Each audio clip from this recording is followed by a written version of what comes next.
महाकाली पूर्वको नेपाली भूमि फिर्ता ल्याउने प्रधानमन्त्री ओलीको भनाई। कोरोना विरुद्धको खोप उपलब्ध गराइदिन अन्तर्राष्ट्रिय समुदायसँग आग्रह। काठमाडौँ उपत्यकामा जारी निषेधाज्ञा आजबाट थप कडाई। उल्लङ्घन गरे जरिवाना सहित जेल सजायसम्मको व्यवस्था। मुलुकको सङ्कट व्यवस्थापन गर्न सरकार असफल भएको विज्ञको दावी। शासकीय संरचना नफेरिए कोरोना महामारीबाट उम्कन अझै केही वर्ष लाग्ने। भारतमा कोरोना संक्रमित घटे पनि मृतकको संख्या घटेन। पछिल्लो 24 घण्टामा 1,79,000 बढी संक्रमित थपिए। 3,558 को मृत्यु। र नेपालले भोलि इराकसँग मैत्रीपूर्ण फुटबल खेल्दै राम्रो अभ्यास गरेको कप्तान च्याम्जोङको भनाई।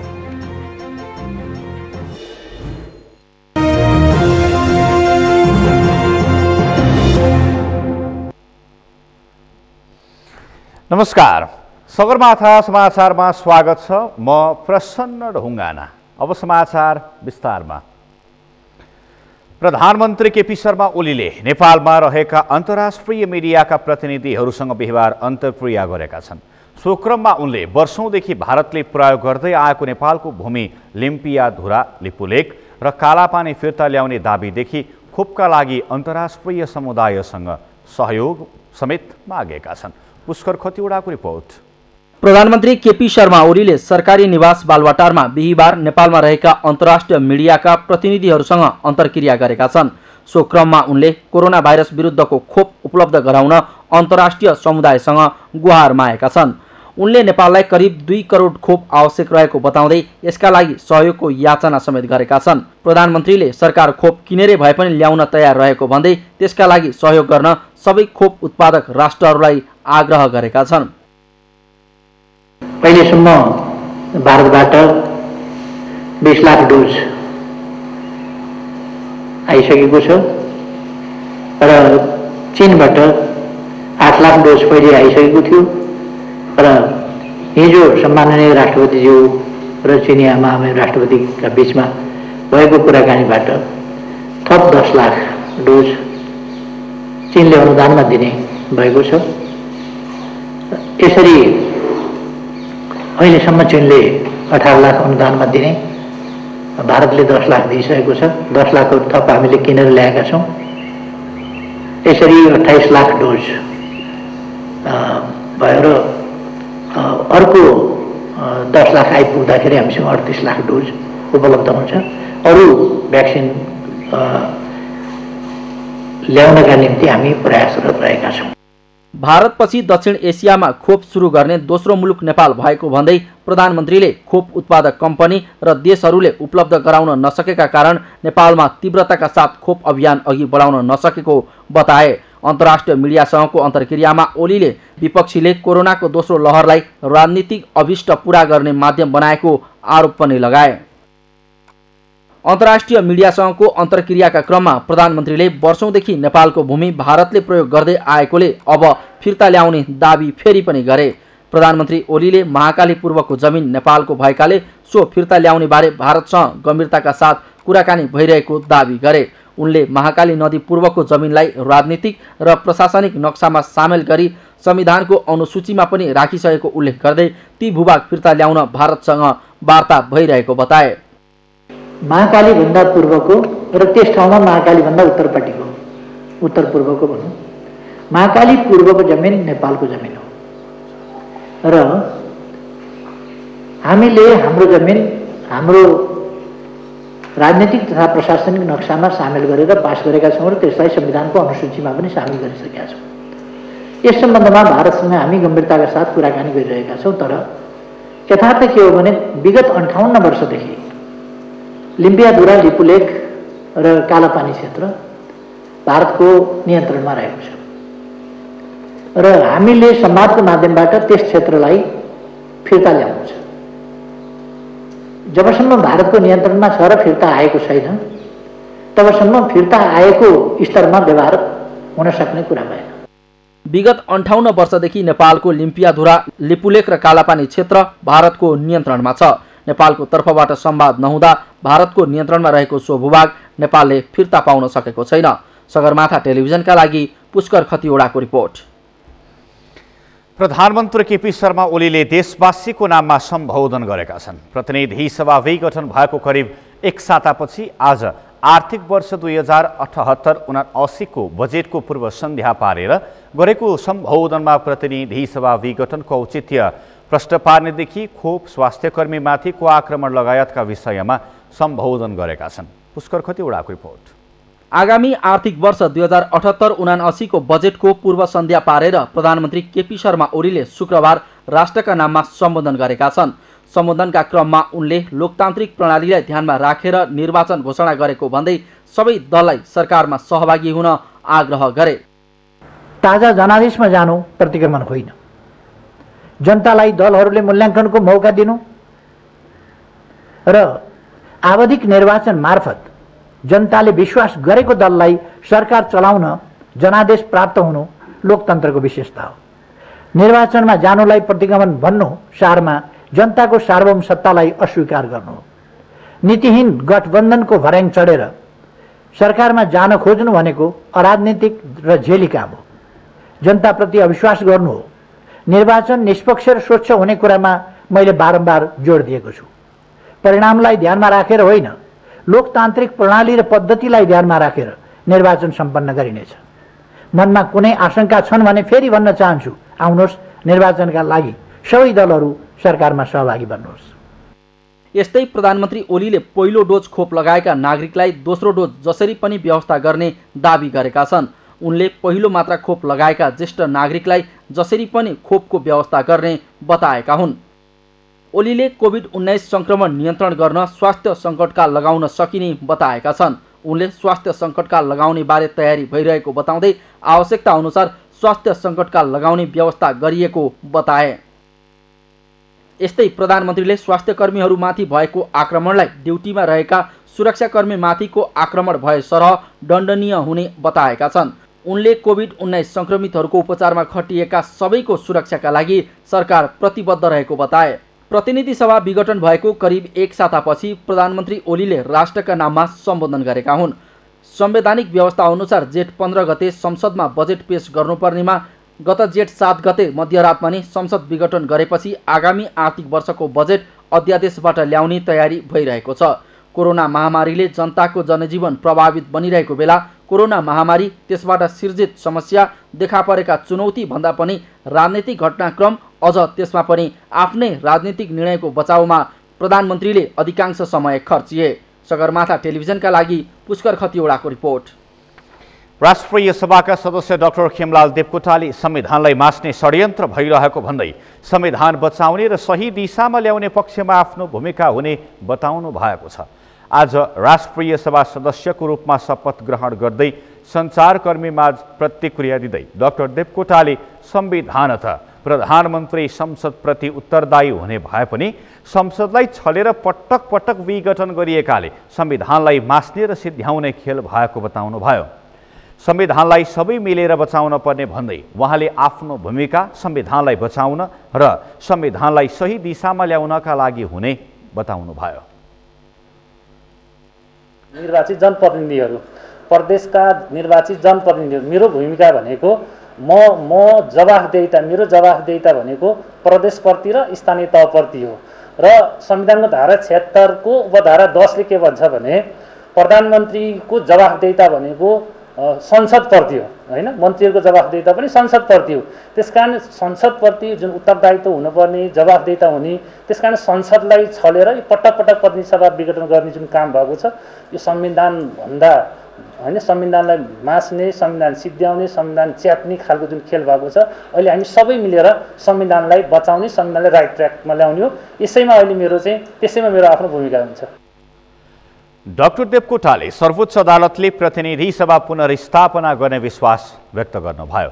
संविधानलाई सही दिशामा ल्याउनका लागि प्रतिनिधि सभा पुनर्स्थापनाको विकल्प नभएको उहाँको भनाइ छ। संविधानतः नेपाली कांग्रेसका सभापति शेरबहादुर देउबाले धारा 76(5) अनुसार दाबी गरिसकेपछि देउबालाई प्रधानमन्त्रीमा नियुक्त गरिनुपर्नेमा त्यसो नगरी संविधानभन्दा बाहिर गएको उहाँले बताउनुभयो। सर्वोच्च अदालतले बाट प्रतिनिधि सभा पुनर्स्थापना हुने हामी सबैले एउटा कामना पनि गरौँ र साँच्चै अब संविधानलाई राइट ट्र्याकमा ल्याउने हो त्यसको विकल्प पनि छैन। संविधानको धारा 76 का अब 1 देखि लिएर हैन 7 सम्मका छन् हैन। अब धारा 76 को उपधारा 1 बहुमतको सरकार, 2 को 2 या 2 भन्दा बढी दलको सरकार भयो, 3 मा चाहिँ सबभन्दा ठुलो दलको सरकार भयो। अब 76-3 को सरकारले संसदमा विश्वासको मत नलिकन हैन विश्वासको मत नलिकन प्रतिनिधि सभा विघटन भएको अवस्था भयो। किनभने धारा 5 मा मान्य शेरबहादुर देउवाले क्लेम गरिसकेपछि त्यो अनुसारको प्रधानमन्त्री नियुक्ति गरिनु पर्थ्यो। किनभने संविधान भन्दा बाहिर गएको अवस्था यो भयो। डाक्टर देवकोटाले राष्ट्रिय सभा सदस्यको रूपमा आज राष्ट्रिय सभा अध्यक्ष गणेश प्रसाद तिमल सिन्हाबाट शपथ लिनुभएको हो।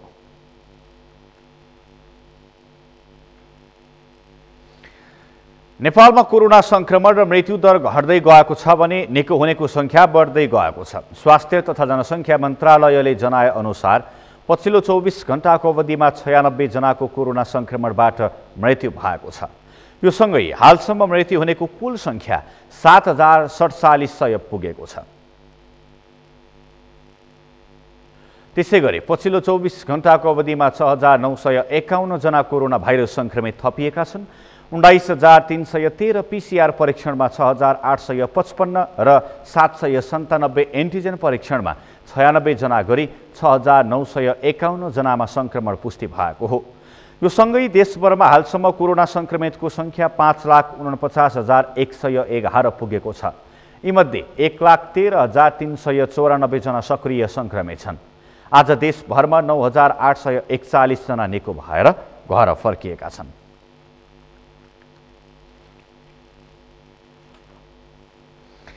निषेधाज्ञाका क्रममा पनि कोरोना संक्रमितको संख्या नघटेपछि आजदेखि काठमाडौँ उपत्यकामा चेक जाँचमा कडाई गरिएको छ।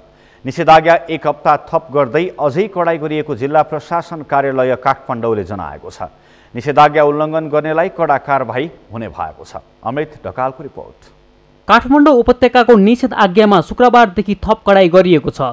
तरकारी सहित अत्यावश्यक सामग्रीका पसल बिहान 9 बजेसम्म खोल्न पाइने छ भने त्यसपछि खोले कारबाही गर्ने स्थानीय प्रशासनले जनाएको छ।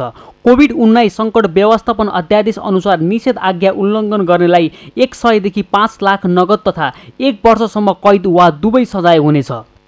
अनिवार्य रूपले मास्क लगाउने र मास्क नलगाएको हकमा तत्काल प्रहरीले यो अध्यादेश अनुसार 100 रुपियाँ पहिलो पटक जरिमाना गर्ने र पटकै पछि यस्तो गरेमा चाहिँ 200 रुपियाँ जरिमाना गर्ने व्यवस्थालाई चाहिँ कडाइका साथ लागू गर्न प्रहरीलाई अधिकार प्रत्याजन समेत यिनले गरेको छ। त्यो अनुमति नलिई चलाएको हकमा अब 2 पाङ्ग्रेको हकमा 2000 र 4 पाङ्ग्रेको हकमा चाहिँ 5000 जरिमाना गर्ने ट्राफिकले गर्न सक्ने व्यवस्था गरी त्यो यिनमै उल्लेख भएको छ। त्यसले पालना गरेन भने 1 लाख रुपियाँ र संस्थाले पालना गरेन भने 5 लाख रुपियाँसम्म जरिमाना गर्ने व्यवस्था गरिएको छ र 6 महिनासम्म सेवा बन्द गर्न आदेश दिने भन्ने जुन प्रमुख जिल्ला अधिकारीलाई अधिकार प्रत्याजन गरिएको छ त्यो चाहिँ प्रभावकारी रूपले हामीले कार्यान्वयनमा ल्याउने। उपत्यकाभित्र 1 हप्ता खाद्यान्न पसल पूर्ण रूपमा बन्द भए पनि जनतालाई खाद्यान्नका लागि शास्ति नहुने प्रशासनले जनाएको छ। 78/2/14 देखि 78/2/20 गतेसम्म जुन हामीले निषेधाज्ञालाई चाहिँ निरन्तरता दिने निर्णय गरे अत्यावश्यक पर्ने दाल, चामल, तेल, नुन लगायतका अत्यावश्यक सामग्रीहरूको सहज आपूर्तिको लागि नेपाल खाद्य तथा व्यापार कम्पनी लिमिटेड र साल्ट ट्रेडिङ कर्पोरेसन लिमिटेडको संयुक्त मोबाइल टिम चाहिँ परिचालन गरी स्थलगत रूपमै यो चाहिँ आपूर्ति व्यवस्थापन गर्ने भनेर निर्णय गरेका छौँ। शुक्रबारदेखि अत्यावश्यक बाहेक हिँडुलमा प्रतिबन्ध लगाइएको छ। अत्यावश्यक बाहेकका कार्यालय बन्द गरिएको छ। सीमित सरकारी कार्यालय, बैङ्क तथा इन्टरनेट संस्थाका सवारी साधन बिहान 9:30 बजेदेखि 10:30 र साँझ 5 देखि 6 बजेसम्मको समय दिएको छ।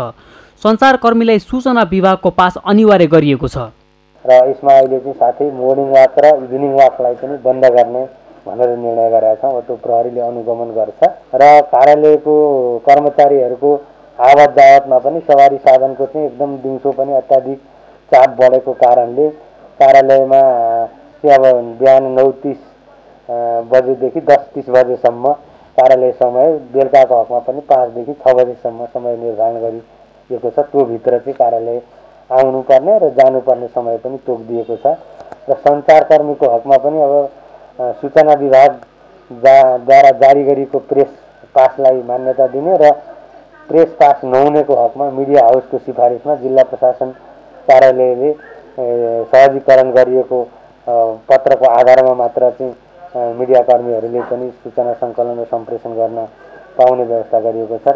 बढ्दो कोरोना संक्रमण नियन्त्रण गर्न जारी निषेध आज्ञालाई प्रभावकारी बनाउन प्रहरी चेकिङमा कडाई गरिएको छ।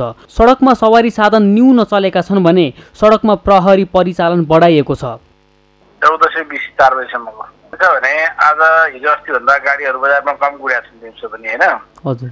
बिहानैदेखि अलि धेरै सुरक्षा कर्मीहरू पनि परिचालन भएको छन्, ट्राफिक प्रहरीहरू पनि धेरै भएको छन् चोकचोकमा। हजुर सर। र आज स्ट्रिक्टली आज गाडी पनि कम चलेका छन्, तै पनि हिजो अस्ति जस्तै नै हामीले गाडीहरूलाई होल्ड गरेका छौँ, किनभने आज अलि धेरै चेक जाँचलाई कडाई गरेका छौँ बिहानदेखि नै। अनि माइकिङ गर्ने अरू सम्झाउने बुझाउने लै बन्द गर भनेर हिजोदेखि नै हामीले बनाएका छौँ। त्यसकारणले आज धेरै ठाउँबाट धेरै मान्छेहरूको प्रेसर हुँदा पनि हामीले गाडीहरू चाहिँ लाई स्ट्रिक्टली सबैलाई टाइट गरेर चलाउन नदिने अनि अरू सबै कुरालाई बन्द गर्ने कुरामा चाहिँ अलि धेरै चाहिँ प्रहरी कर्मचारी खटिएको अवस्था छ। काठमाडौँ उपत्यकामा खाद्यान्नको समस्या परे नेपाल खाद्य संस्था तथा व्यापार कम्पनी लिमिटेड अन्तर्गत 98,510 32,314, 98,511 36,785, 98,511 21,788 तथा साल ट्रेडिङ कर्पोरेसन अन्तर्गत 98,510 22,564, 98,510 33,303, 98,511 13,660 र 98,41 33,29,90 मा सम्पर्क गर्न जिल्ला प्रशासनले आग्रह गरेको छ। कोरोना संक्रमण रोकथाम र नियन्त्रणमा हामी सबै सजग बनाऊ। सगरमाथा टेलिभिजनका लागि क्यामेरामा केशव तिमिल सिन्हाका साथमा अमृत ढकाल, काठमाडौँ। सरकारले आगामी जेठ 18 गतेबाट चीन, कतार र टर्कीमा हवाई उडान सुरु गर्ने भएको छ। संस्कृति, पर्यटन तथा नागरिक उड्डयन मन्त्री भानुभक्त ढकालले मन्त्री परिषदको बैठकले चीन, कतार र टर्कीका लागि हप्तामा 1 दिन हवाई उडान सञ्चालन गर्न दिने निर्णय गरेको जानकारी दिनुभयो। मन्त्री ढकालले अत्यावश्यक भएका यात्रुको समस्या सम्बोधनका लागि उडान सुरु गर्ने निर्णय भएको जानकारी गराउनुभयो। साथै उडान नभएको समयमा हुन सक्ने विभिन्न किसिमका अनियमिततालाई रोक्नका लागि पनि सातामा 1 उडानको अनुमति दिने निर्णय भएको उहाँले बताउनुभयो। विभिन्न खालका कूटनैतिक प्रयासहरूबाट जाने र अरू अनुरोधहरूबाट कतिपय फ्लाइटहरू जाने हुँदा त्यसमा पनि अनियमितता हुने भएको हुनाले बरु थोरै देशबाट भए पनि नियमित खालका उडानहरूलाई चाहिँ हामीले गरियो भने कम्तीमा त्यसमा अनियमितताहरू नहुने कुरा, व्यक्तिहरूको बिचमा चाहिँ अलिक खुल्ला हुने कुरा र अब हप्तामा एकचोटि जान्छ भनेपछि आफ्नो सेड्युल बनाएर पनि मान्छेले चाहिँ जान सक्छ भनेर हिजोको क्याबिनेटको बैठकबाट हामीले चीन, कतार र टर्कीको निम्ति चाहिँ 3वटा उसमा हप्तामा एकचोटि नियमित फ्लाइट गर्ने भन्ने कुरालाई हामीले संस्थागत रूपमा त्यो निर्णय गरेका छौँ। मन्त्री ढकालका अनुसार ती मुलुकबाट नेपाल आउने यात्रुले कोभिड-19 संक्रमण विरुद्धका दुवै मात्रा खोप लगाएको भए होम क्वारेन्टिनमा बस्नुपर्ने, 1 मात्रा मात्रै खोप लगाएको व्यक्ति होटलमा 3 दिन क्वारेन्टिनमा बस्नुपर्ने, 72 घण्टाको PCR नेगेटिभ रिपोर्ट लिएर आएका यात्रु 10 दिन अनिवार्य होटल क्वारेन्टिनमा बस्नुपर्नेछ। हकमा 2 डोज नै खोप लगाएर आएको व्यक्ति छ, त्यो प्रमाण लिएर आएको छ भने ऊ होम क्वारेन्टाइनमा बस्न सक्छ। एउटा खोप लगाएको अर्को अवधि नपुगेको व्यक्ति छ भने ऊ आएर होटलमा 3 दिन क्वारेन्टाइन बस्छ। 3 दिनपछि PCR टेस्ट गराउँदा रिपोर्ट जे आउँछ त्यो पछि ऊ त्यही ढङ्गले जान्छ। 72 घण्टाको PCR नेगेटिभ भएको रिपोर्ट लिएर आयो तर खोप लगाएको व्यक्ति छैन भने ऊ 10 दिन अनिवार्य होटल क्वारेन्टाइनमा बस्ने खालको कुरा पछिको परीक्षणमा जे परिणाम आउँछ नेगेटिभ भए जाने कुरा, पोजिटिभ आयो भने त्यसको रुल अन्तर्गत फलोअप गर्ने गरी हामीले चाहिँ यो खालको व्यवस्थापन गरेका छौँ। सङ्कटमा परेका व्यक्तिहरू शोषणमा नपरुन् भन्ने उद्देश्यका साथ यो निर्णय गर्न परेको स्वास्थ्य मन्त्री ढकालले बताउनु भएको छ। समाचारमा पालो भएको छ विश्रामको। विश्रामपछि मुलुकको सङ्कट व्यवस्थापन गर्न सरकार असफल भएको विज्ञको दावी। शासकीय संरचना नफेरिए कोरोना महामारीबाट उम्कन अझै केही वर्ष लाग्ने। बंगालको खाडीमा विकसित चक्रवातको असर नेपालमा अझै केही दिन रहने। उच्च वेगको हावाहुरी सहित भारी वर्षाको सम्भावना। र भारतमा कोरोना संक्रमित घटे पनि मृतकको संख्या घटेन। पछिल्लो 24 घण्टामा 1,79,000 बढी संक्रमित थपिए। 3,558 को मृत्यु।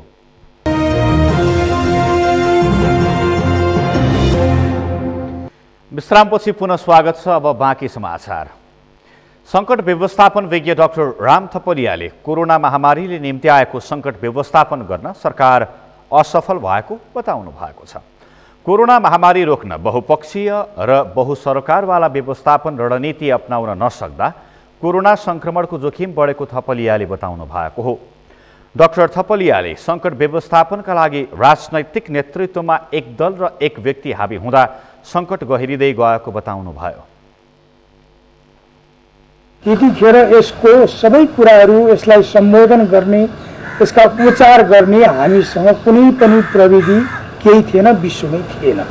तर हामीसँग के चाहिँ थियो भने यसलाई व्यवस्थापन कसरी गर्न सकिन्छ, यसलाई न्यूनीकरण कसरी गर्न सकिन्छ र यसलाई राज्यले कसरी सम्बोधन गरेर सकेसम्म यो जोखिमतालाई हामीभित्र यसलाई चाहिँ न्यूनतम बिन्दुमा झार्न सकिन्छ, जुन संसारका केही देशले गरेको देखिन्छ, त्यो चाहिँ हामीबाट हुन सकेन।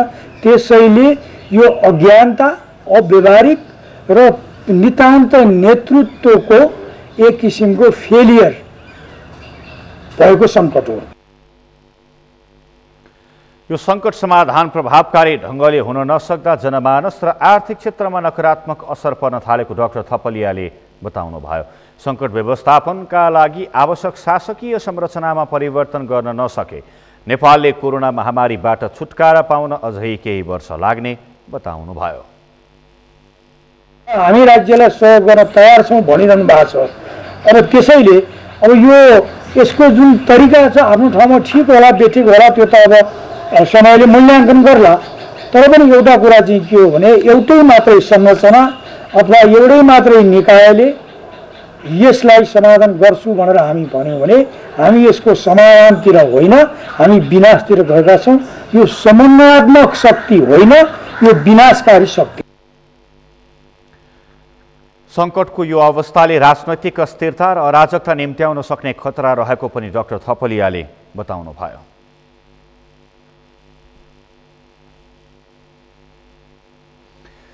दर्शकवृन्द, अब हामी कास्कीमा लाग्दैछौँ। कास्कीमा संवाददाता तुलसीराम सुवेदी प्रत्यक्ष टेलिफोन सम्पर्कमा हुनुहुन्छ। उहाँसँग कोरोना संक्रमणको स्थिति कास्कीमा के छ भन्ने विषयमा कुराकानी गर्दैछौँ। तुलसीरामजी। हजुर प्रसन्नजी, हामीलाई सुन्दै हुनुहुन्छ? हजुर सुनिरहेको छु प्रसन्नजी। आज कास्कीको अपडेट के छ? कति कोरोना संक्रमितहरू थपिए? के जानकारी छ यहाँसँग? जानकारी गराउनु होला। आज कास्कीको चाहिँ आजको दिनमा चाहिँ सबभन्दा बढी नै आज कास्कीमा 12 जना कोरोना संक्रमितको चाहिँ आज मृत्यु भएको छ। खास दुःखको कुरा छ। र आज कास्की समग्र आज गण्डकी प्रदेशमा चाहिँ आज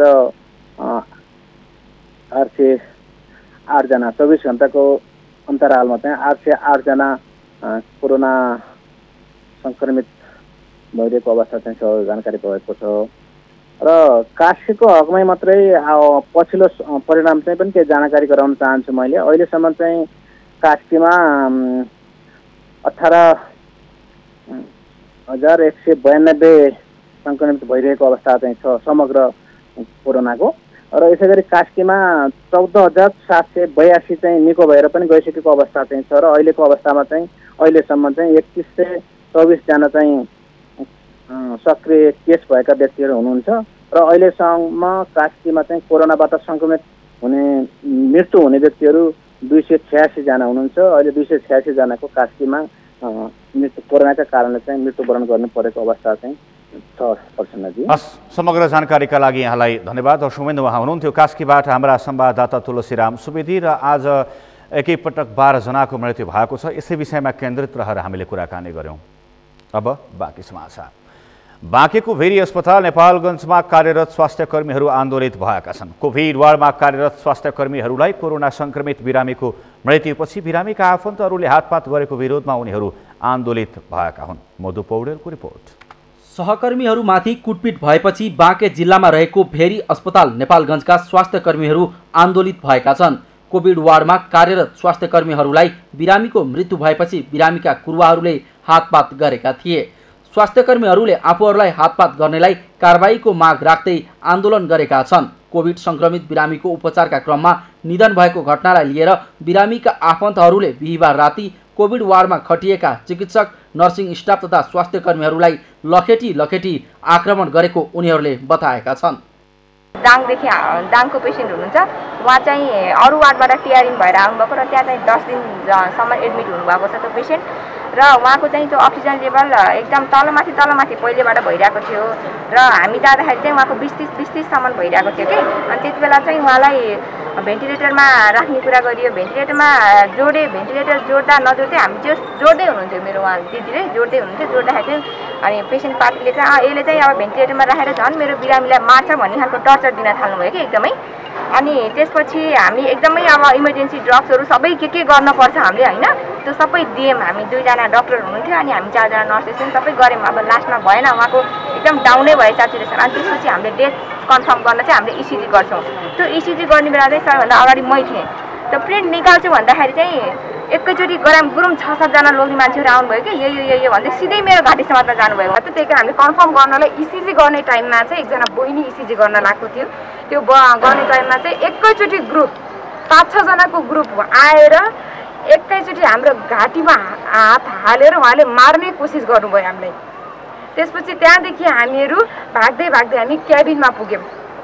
हामी त्यहाँ एउटा सानो रुम छ, त्यहाँ क्याबिनमा पुगिसकेपछि त्यो क्याबिनको पनि ढोका तोड्नुभयो उहाँ सबैजनाहरू जति हुनुहुन्थ्यो, किनभने त्यहाँ पुलिसहरूले पनि उहाँहरूले कन्ट्रोल गर्न सक्नु भने। त्यो क्याबिनको ढोका फुटिसकेपछि चाहिँ हामीले फेरि त्यहाँदेखि चाहिँ हामीले त्यसैको अट्याच टोयलेट थियो त्यहाँनिर गएर पुग्यौँ। त्यहाँ पुगिसकेपछि पनि त्यो ढोका पनि उहाँहरूले फोड्ने कोसिस गर्नुभयो।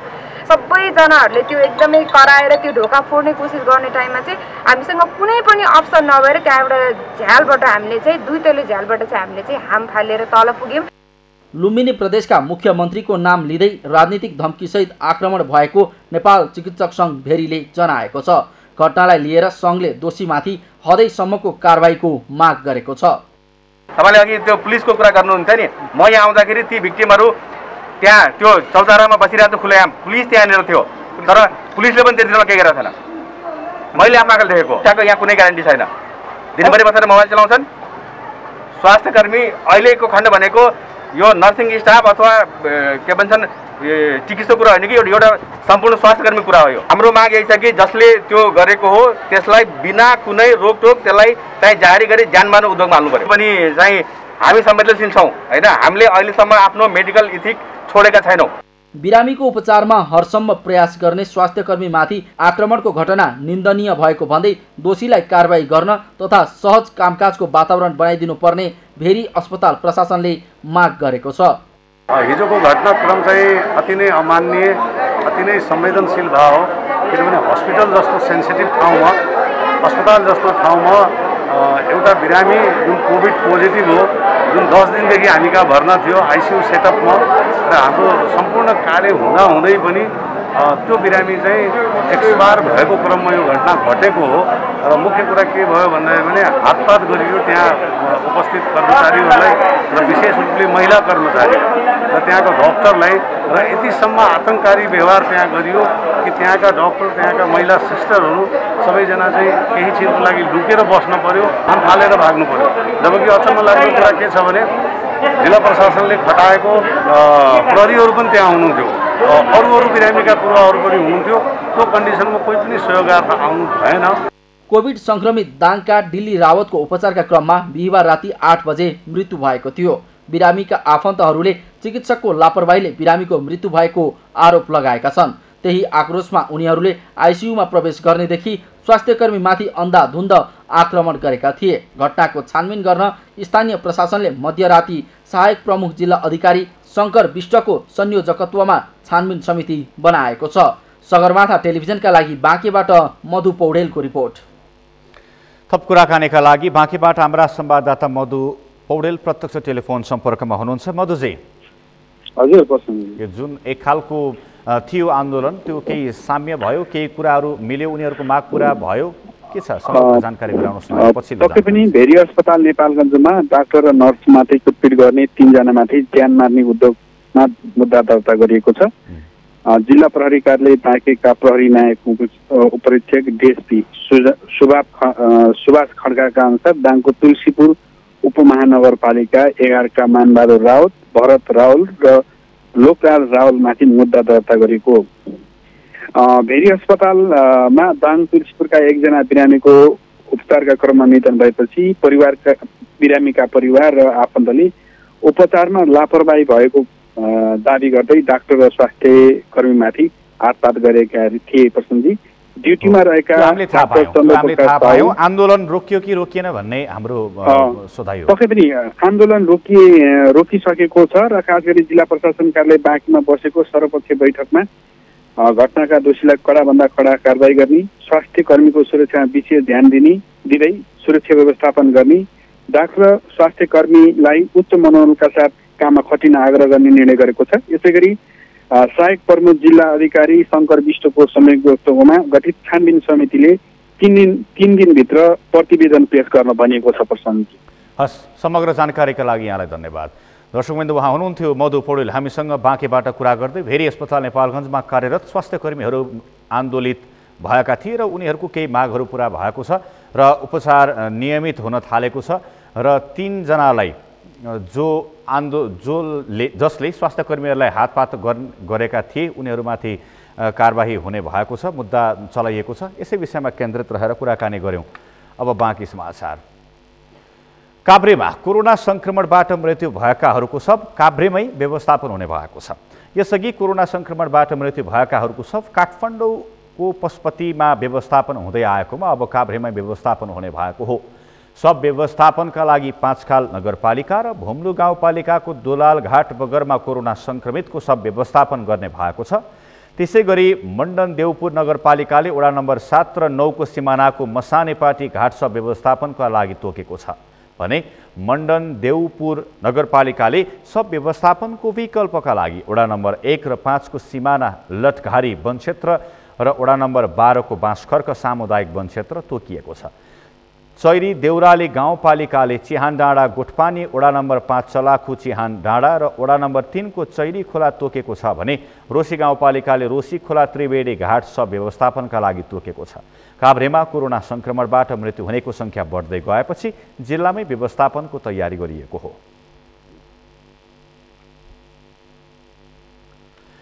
कोरोना संक्रमण रोकथाम र नियन्त्रण गर्न जारी निषेधाज्ञाका बेला लमजुङमा दैनिक उपभोग्य वस्तुको मूल्यमा वृद्धि भएको छ।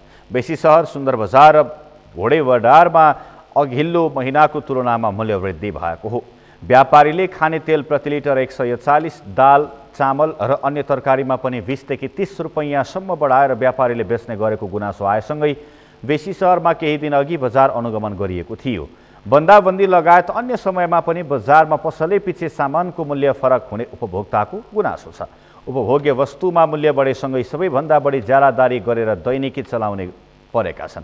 सबैभन्दा बढी प्रयोग हुने मध्यम वर्गले खाने सोना मनसुले चामलको मूल्य बढेको पाइएको छ। जिल्लामा जिल्ला प्रशासन कार्यालय लमजुङ, घरेलु तथा साना उद्योग कार्यालय लमजुङ र बेसीसर नगरपालिकाले संयुक्त रूपमा बजार अनुगमन गरेका हुन्।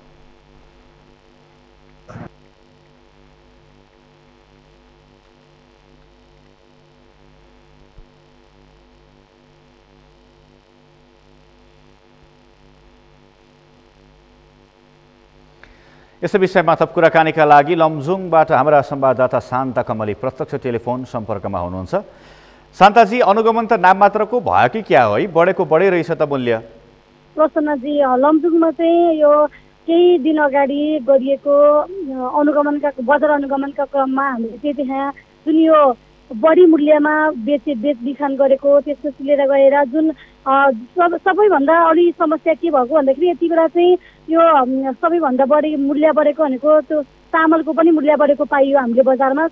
जुन चामल चाहिँ सबैभन्दा लो ग्राउन्डका जुन हुन्छ नि मध्यम वर्गीयका जुन ज्याला मजदुरी गरेर काम गरेर दैनिकी चलाउनु पर्ने हुन्छ उनीहरूले खाने चामल, उनीहरूले खाने भटमासको तेल त्यो चाहिँ एकदमै बढेको पाइयो।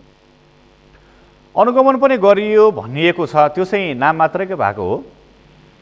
अनुगमन चाहिँ उपभोक्ताको गुनासो आएर जिल्ला प्रशासन कार्यालय लमजुङले नेतृत्व गरेर चाहिँ यो बजारमा चाहिँ मूल्य वृद्धि भएको छ भन्ने खबर आएका कारणले चाहिँ जिल्ला प्रशासन कार्यालय त्यसै गरी बेसी नगरपालिका र घरेलु कार्यालयले चाहिँ अनुगमन गरेको हो।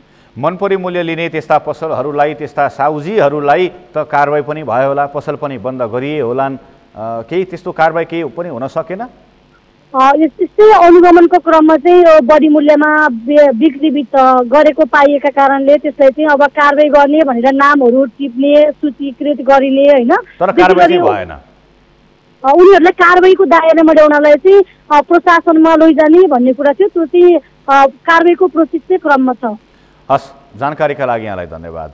दर्शकवृन्द, भर्खरै हामीले कुराकानी गऱ्यौँ शान्ता कमलीसँग, लमजुङका हाम्रा संवाददाता, र त्यहाँ कोरोना संक्रमण रोकथाम र नियन्त्रण गर्न जारी निषेधाज्ञाकै बेलामा दैनिक उपभोग्य सामग्रीहरूमा मूल्य वृद्धि भएको रहेछ, त्यसै विषयमा केन्द्रित रहेर कुराकानी गऱ्यौँ। पालो भएको छ विश्रामको। विश्रामपछि भारतमा कोरोना संक्रमित घटे पनि मृतकको संख्या घटेन। पछिल्लो 24 घण्टामा 1,79,000 बढी संक्रमित थपिए, 3,558 को मृत्यु। र नेपालले भोलि इराकसँग मैत्रीपूर्ण फुटबल खेल्दै इराक विरुद्ध खेल्न पाउनु ठूलो अवसर भएको कप्तान च्याम्पियनको भनाई।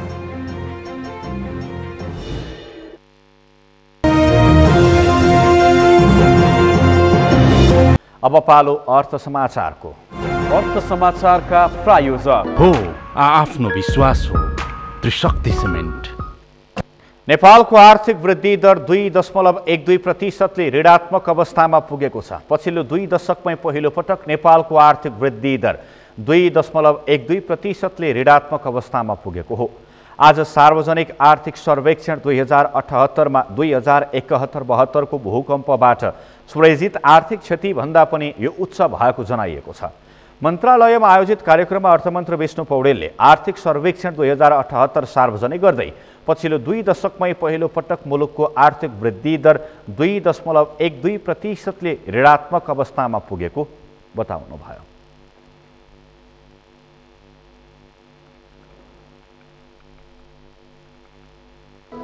समाचारको अन्त्यमा प्रमुख समाचार फेरि एकपटक। महाकाली पूर्वको नेपाली भूमि फिर्ता ल्याउने प्रधानमन्त्री ओलीको भनाई। कोरोना विरुद्धको खोप उपलब्ध गराइदिन अन्तर्राष्ट्रिय समुदायसँग आग्रह। काठमाडौँ उपत्यकामा जारी निषेधाज्ञा आजबाट थप कडाई। उल्लङ्घन गरे जरिवाना सहित जेल सजायसम्मको व्यवस्था।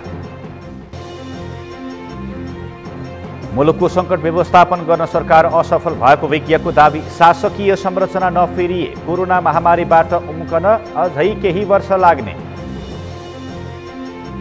भारतमा कोरोना संक्रमित घटे पनि मृतकको संख्या घटेन। पछिल्लो 24 घण्टामा 1,79,000 बढी संक्रमित थपिए, 3,558 को मृत्यु। र नेपालले भोलि इराकसँग मैत्रीपूर्ण फुटबल खेल्दै राम्रो अभ्यास भएको कप्तान च्याम्जोङको भनाई।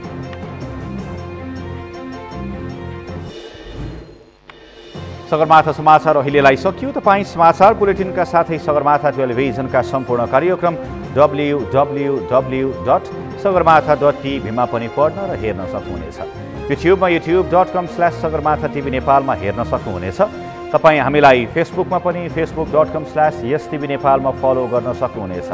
समाचारको शिखर, नेपालको गौरव, नेपालको पहिलो न्युज च्यानल सगरमाथा टेलिभिजन हेर्दै गर्नुहोला। नमस्कार।